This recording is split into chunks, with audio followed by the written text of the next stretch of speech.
Sean Strickland versus Paulo Costa. This one's going to be a banger.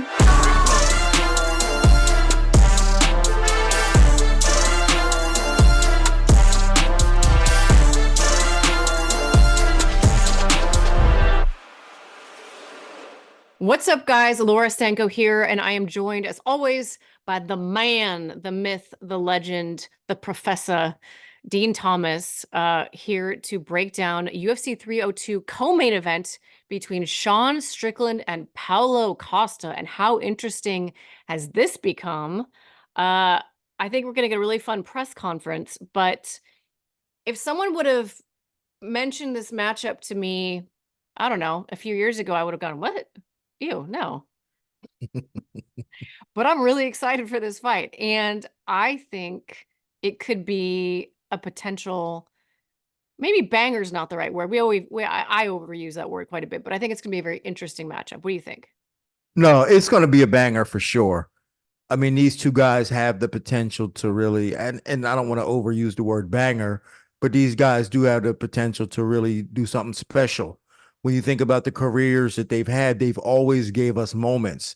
There hasn't really been a fight where these guys haven't given us some type of moment that we didn't remember in every fight. Even with Sean Strickland, sometimes coming up, like he may have had some fights that were kind of, the performance may have been a bit lackluster, but he's given us something in the fight that we remembered. Yeah. And since he's kind of evolved as a fighter, started sitting down on his punches, really came into his own, started wearing his shoes properly, I feel like that. He's given us some really good moments in terms of what he's been doing fighting. So I think this fight really does have the potential to be fight of the night, maybe fight of the year, fight of the something. But we are going to remember this fight for one reason or another, because one, it's Sean Strickland, and two, it's Paulo Costa. And Paulo I have no listen, Paulo Costa. I wanted to apologize to him because normally I'm really hard on guys, and I've been hard on Paulo Costa. But his fight, even in loss to Robert Whittaker, he looked fantastic. He looked phenomenal. And I was with you. I like Paulo Costa, but he had broken my trust as a fan at times. You know, I wasn't quite sure what was going to happen. And I like to be able to trust my fighter's going to fight in a certain way. What he did against Robert Whittaker, even in a loss. Did you just thumbs down me? I did not. I didn't touch it. Somebody, I saw the thumbs down. I'm like, where did that come from? No idea. There's a ghost in our Zoom. It's Paulo Costa's ghost. Yes, Paulo Costa's like, you bitch. I know. Anyway, I was trying to compliment you, Paulo. He looked amazing against Robert Whittaker.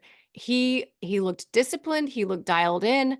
He was fighting behind the jab. I mean, and I think I was immediately reminded, like, oh man, this is what he can look like when he is on, when he is engaged, when he has had a proper camp, when he has been training as he should be. He's a very scary individual. Very scary. What really stuck out to me was his kicks. Yeah. Now, I remember before when he was like more of a boxing heavy type guy, like he stood like a boxer and he throw kicks. He didn't have a real flexibility to put a real good kick up there. You could see that he was athletic, but there was something a bit stiff about his kicks. Yeah. But against Whittaker, man, it looked like he was at the karate school for months working on them kicks, like he was working with Wonder Boy, because his legs was just bip, bip, bip. I was like, oh my God, I was like, yo, who is this guy? He had a wheel kick. He became Edson Barboza briefly, just out of nowhere. No kidding. And in talking to Captain America, one of his coaches, Eric Alberson, you know, he was speaking highly of him. And normally, you know, I'm always, you know, like you're his coach. Of course, you're going to say good things about him. But I finally started to listen, and I'm really sold on what they've said about him recently. And not that I like his chances anymore because of it. Yeah. But I just expect it to be a damn good fight now because of it. I also think that we are going to see a version of a Sean Strickland that is much more He's already okay, he's a high pressure guy, but sometimes in Sean's fights, you get the sense that like he could put his foot down just one click more or two clicks more. Like there's a gear that he's not fully allowing himself to shift into, and I'm assuming that that is out of fear of gassing because part of Sean's game really relies on him having the superior gas tank. But I think in this fight, we're going to see a version of Sean that finds that gear and is able to go to it when he needs to. It was the difference between him winning and in this case losing the fight against DDP. Well, here's what I think. I think in terms of gassing, he's very good about managing that because he purposely doesn't wrestle for that reason. I know, I know. But in terms of punching, I think he put more output out now, not because or like manages it a little bit because I think he manages it maybe more so not because of gassing, but he realizes his potential to hurt people Mm, with the good shot. So he doesn't feel as though he needs to pepper him before. Cause like before, like when he fought Jack Marshman, like his technique in punching was bad. hmm. Like his technique got better working with Eric Nixick. And then even after he fought Alex, I think like when him and Alex started working together, like Alex might have showed him a few things about sitting down on his punches. 100%. I think I've even And heard him say that. Like, yeah. yeah. And now I don't think he feels the need to hit you 100 times because I think he recognizes the potential he has in being able to do it with one shot. So Hmm. he can measure a little bit more and go, all right, I'm just going to jab you, jab you, jab you. And now here comes the big punch. Bang. But he's able to keep the pressure on. And one thing about Sean is he knows himself very well. And that's one of the qualities of all good fighters is that they know themselves. They know what they're good at, they know what they're not good at, and they know how to manage themselves. And Sean does that as good as anybody in the UFC. Well, and it's critical. And I love that the UFC does this 5 rounds. That very much favors Sean in terms of a longer fight where he's got more time to figure things out. He's got more time to, I don't know that he's going to look to slow the fight down, but he's going to have more time to implement what you just said, knowing himself, pacing himself, understanding how to manage a 5 round fight. Because Paulo Costa, if I remember right, has only fought one 5 round fight and did not win it. Yeah, I don't know how Paulo Costa is going to do. Like, I don't want to do what I did before and underestimate him. I don't know how he's going to do in a 5 round fight, but I do know one thing is it, like you said, a 5 round fight to me automatically favors Sean Strickland. I mean, it just does. I mean, he's a 5 round fighter type guy. And, because he's not the greatest athlete, but he's very good about maintaining his composure and keeping it in third gear from the first belt to the last belt. And while your levels of intensity are fluctuating, his are remaining very constant. Hmm. And he's able to weather your offense and continue the same amount of pressure. And that's the one thing that Sean Strickland doesn't get enough credit for is how good his defense is. Yes. He's very difficult to hit. And Paulo Costa is going to have a hard time putting his hands on Sean Strickland. I feel like the fighter who can implement their version of pressure is going to be leaps and bounds ahead because, you know, Paulo Costa likes to come out there hard kicks. He'll get behind a really hard jab, but he doesn't necessarily pour on really long, sophisticated boxing combinations. Whereas Sean, depending on where he is in the fight, he pressures a lot with his presence and then will get his volume going behind that. And I just feel like whoever is able to push the other guy up against the fence and kind of squeeze him in that space, if Sean can put Paulo Costa closer to the fence, keep him in that tighter boxing range, negate the kicks, that's the fight that Sean, wants to have. Slow things down and just pick him, pick him, pick him, pick him like he's so good at doing until he finds that more powerful shot. Yeah, I think Sean should be able to do that. Just again, there's part of me is still, like you said, I still don't fully trust Paulo Costa. I can't trust him. How can you trust him? I know what he did last time, but that was one performance. I still don't fully trust him. I know what he's capable of, but I don't fully trust him. And you have to be able to fully You sound like trust. you're about to go through his phone. No, yeah, like his old lady. No, but in order to fight a guy like Sean Strickland, you have to have a lot of trust in your abilities. Yeah. And that's one thing about like Dreekus. Like Dreekus is such a reliable fighter. He's a smart, intelligent, reliable fighter, which was why he was able to pull it off. But certain fighters, man, they're just very difficult to trust. They have inconsistent types of performances and they're hard to trust. And I can't trust Paulo Costa right now. As good as I know he can be, I just can't trust him. I One don't of know the what guy's gonna show up. yeah. One of the things that I really enjoy listening to is Eric Nixick talk about, you know, the way that they look at fighting and the way that he approaches game planning. And I know that you'll appreciate this. He is a coach who, and I think for Sean in particular, his style, it's very important to look at it this way. They really take into account the scoring criteria.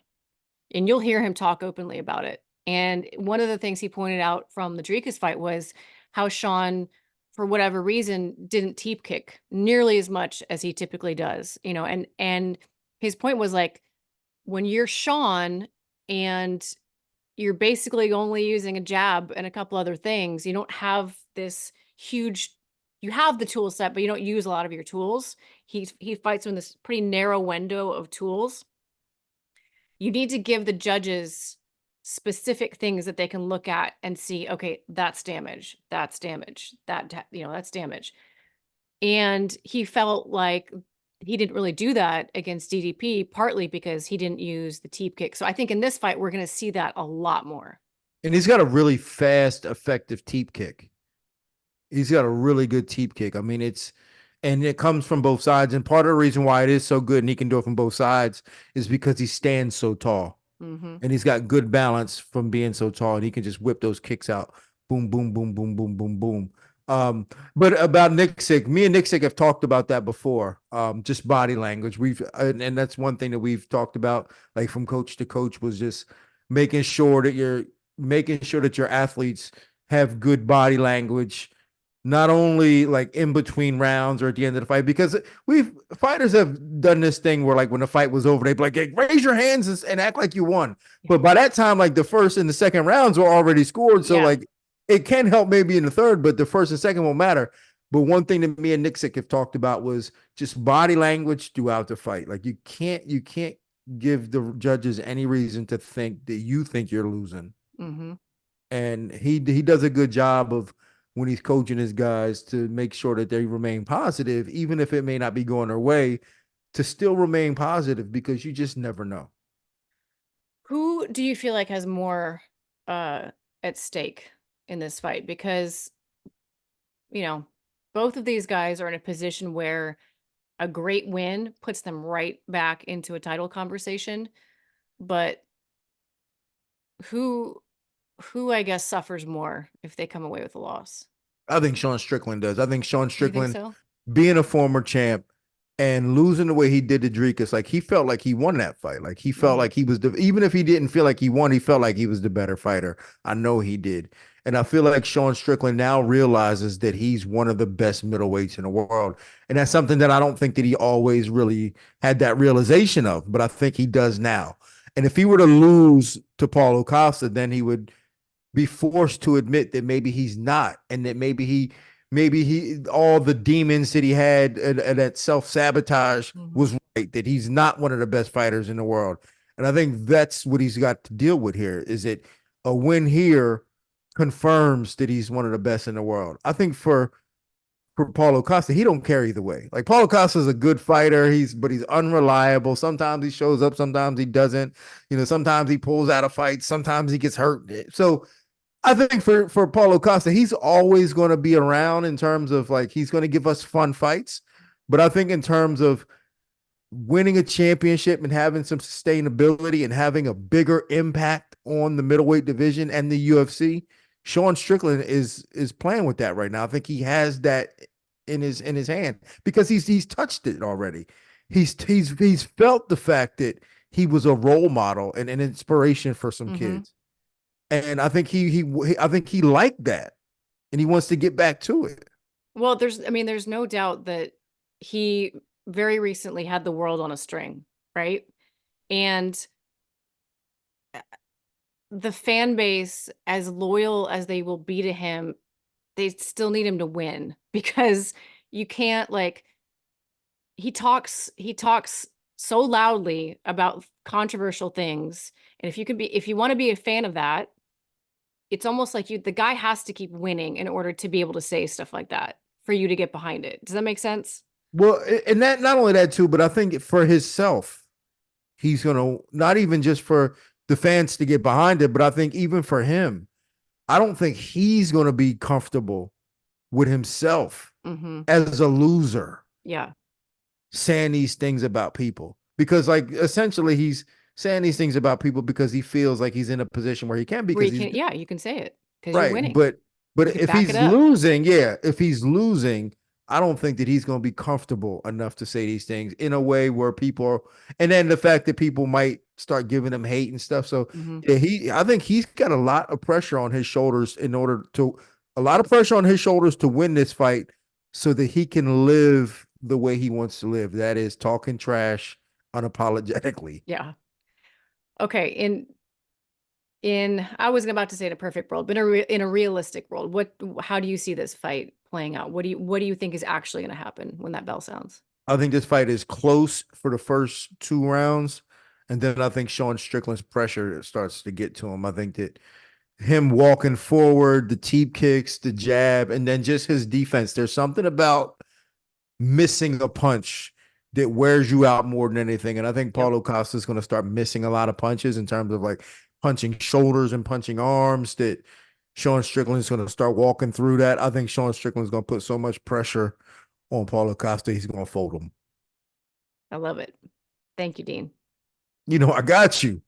Thank you. You do got me. You always got me. I appreciate it. I appreciate it very much. Guys, thank you so much for watching. You can check out our other video on the main event of UFC 302, Dustin Poirier versus Islam Makhachev. Plenty of videos on this channel. Appreciate it if you like. Very much appreciate it if you subscribe. Thank you guys so much, and we will see you next time.